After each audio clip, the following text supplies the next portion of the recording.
Once upon a midnight dreary, while I pondered weak and weary over many a quaint and curious volume of forgotten lore, while I nodded, nearly napping, suddenly there came a tapping, as of someone gently rapping at my chamber door.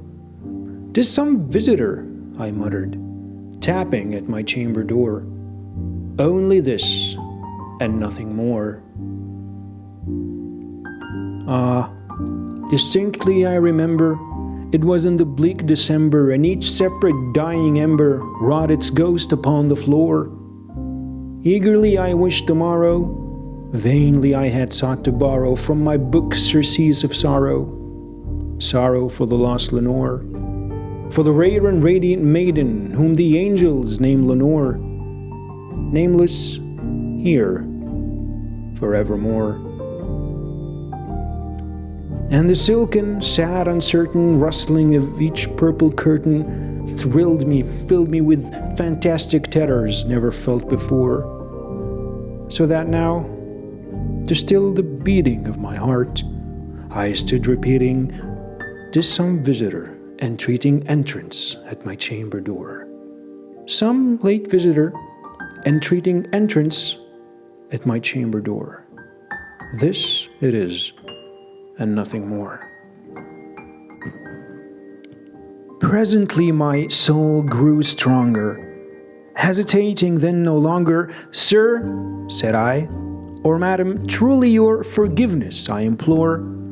But the fact is I was napping, and so gently you came rapping, and so faintly you came tapping at my chamber door, that I scarce was sure I heard you. Here I opened wide the door. Darkness there, and nothing more. Deep into that darkness peering, long I stood there, wondering, fearing, doubting, dreaming dreams no mortal ever dared to dream before. But the silence was unbroken, and the stillness gave no token. And the only word there spoken was the whispered word, "Lenore?" This I whispered, and an echo murmured back the word, "Lenore." Merely this, and nothing more. Back into the chamber turning, all my soul within me burning, soon again I heard a tapping somewhat louder than before. "Surely," said I, "surely that is something at my window lattice. Let me see then what thereat is, and this mystery explore. Let my heart be still a moment, and this mystery explore. 'Tis the wind, and nothing more." Open here I flung the shutter, when with many a flirt and flutter in there stepped the stately raven of the saintly days of yore.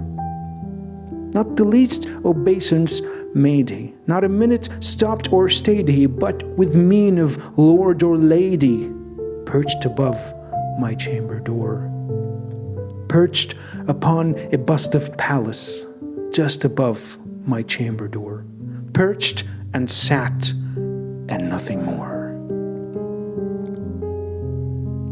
Then this ebony bird, beguiling my sad fancy into smiling, by the grave and stern decorum of the countenance it wore, "Though thy crest be shorn and shaven, thou," I said, "art sure no craven, ghastly, grim, and ancient raven, wandering from the nightly shore. Tell me what thy lordly name is on the night's Plutonian shore." Quoth the raven, "Nevermore." Much I marveled this ungainly fowl, to hear discourse so plainly, though its answer little meaning, little relevancy bore. For we cannot help agreeing that no living human being ever yet was blessed with seeing bird above his chamber door, bird or beast upon the sculptured bust above his chamber door, with such name as Nevermore. But the raven sitting lonely on the placid bust, spoke only that one word, as if his soul in that one word he did outpour. Nothing farther than he uttered, not a feather than he fluttered, till I scarcely more than muttered, "Other friends have flown before, on the morrow he will leave me, as my hopes have flown before." Then the bird said, "Nevermore."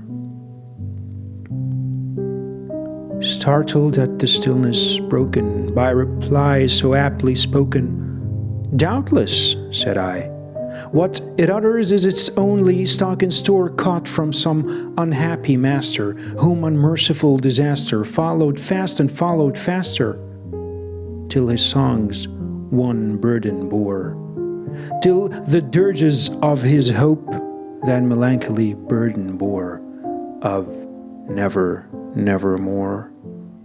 But the raven, still beguiling all my fancy into smiling, straight I wheeled the cushioned seat in front of bird and bust and door.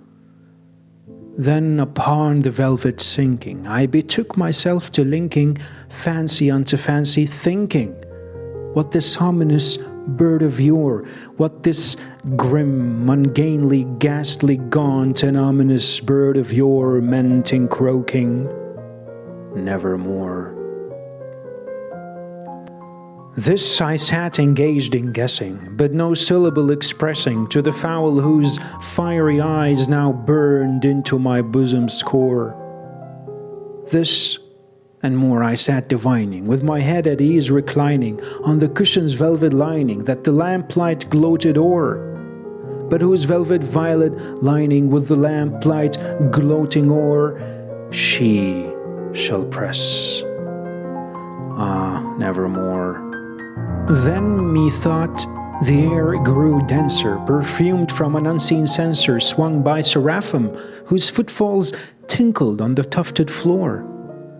"Wretch," I cried, "thy God hath lent thee, by these angels he hath sent thee, respite and nepenthe from thy memories of Lenore. Quaff, oh quaff, this kind nepenthe, and forget this lost Lenore." Quoth the raven, "Nevermore."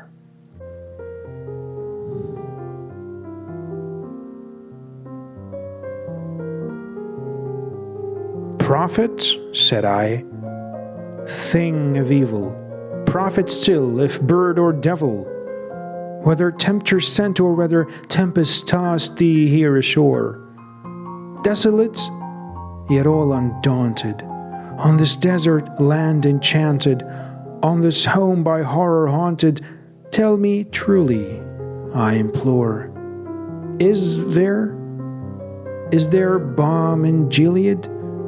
Tell me, I implore." Quoth the raven, "Nevermore." "Prophet," said I, "thing of evil, prophet still, if bird or devil, by that heaven that bends above us, by that God we both adore, tell the soul with sorrow laden, if within the distant Aidenn it shall clasp a sainted maiden whom the angels name Lenore. Clasp a rare and radiant maiden whom the angels name Lenore." Quoth the raven, "Nevermore." Be that word our sign of parting, bird or fiend, I shrieked upstarting. "Get thee back into the tempest and the night's Plutonian shore. Leave no black plume as a token of that lie thy soul hath spoken. Leave my loneliness unbroken, quit the bust above my door. Take thy beak from out my heart, and take thy form from off my door." Quoth the raven, "Nevermore." And the raven, never flitting, still is sitting on the pallid bust of Pallas just above my chamber door. And his eyes, have all the seeming of a demon's that is dreaming, and the lamplight o'er him streaming throws his shadow on the floor. And my soul from out that shadow that lies floating on the floor shall be lifted nevermore.